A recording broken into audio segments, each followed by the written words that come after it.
صرف اللہ کی ذات جانتی ہے کہ کسے کب کہاں اور کتنا عطا کرنا ہے۔ پرسکون اور مطمئن زندگی آخرت کی زندگی ہے۔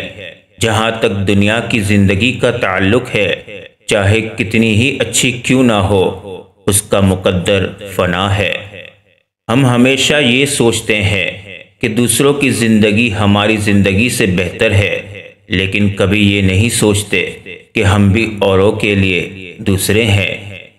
مسلمانوں کے زوال کی وجہ عبادات میں کمی نہیں، بلکہ دنیاوی معاملات میں بے ایمانی اور اسلام کو صرف عبادات تک محدود کرنا ہے۔ خود سے کمزور لوگوں کی عزت کرنا شروع کر دو، اللہ تعالیٰ تم سے طاقتور لوگوں سے تمہاری عزت کروانا شروع کر دیں گے۔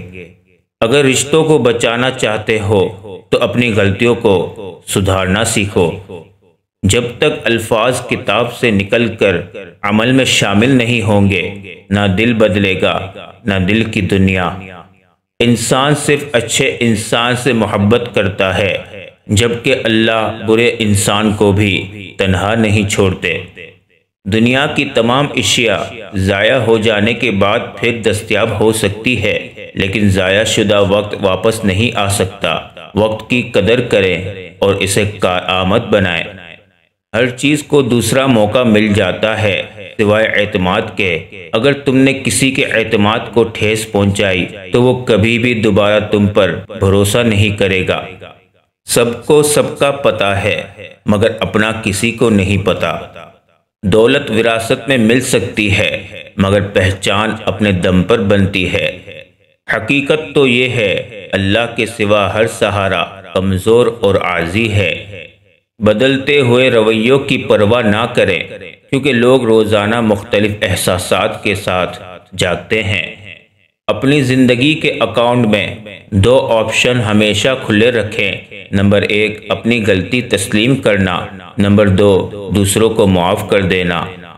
الفاظ کی چوٹ جسم کی چوٹ سے زیادہ گہری ہوتی ہے۔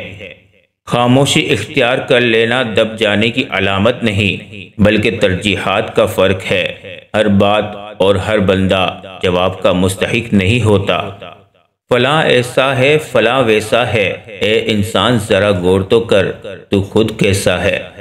صدقہ جاریہ یہ بھی ہے، جو کچھ ہم اپنے لیے کرتے ہیں وہ ہمارے جانے کے ساتھ چلا جاتا ہے، لیکن جو ہم دوسروں کے لیے کرتے ہیں وہ ہماری میراث کے طور پر باقی رہتا ہے۔ آپ ہزاروں نیکیاں کر لو، کوئی آپ کو جنت کی خوشخبری نہیں دے گا۔ بس ایک غلط کام کر لو، لوگ جہنم کے دروازے تک چھوڑ کر آئیں گے۔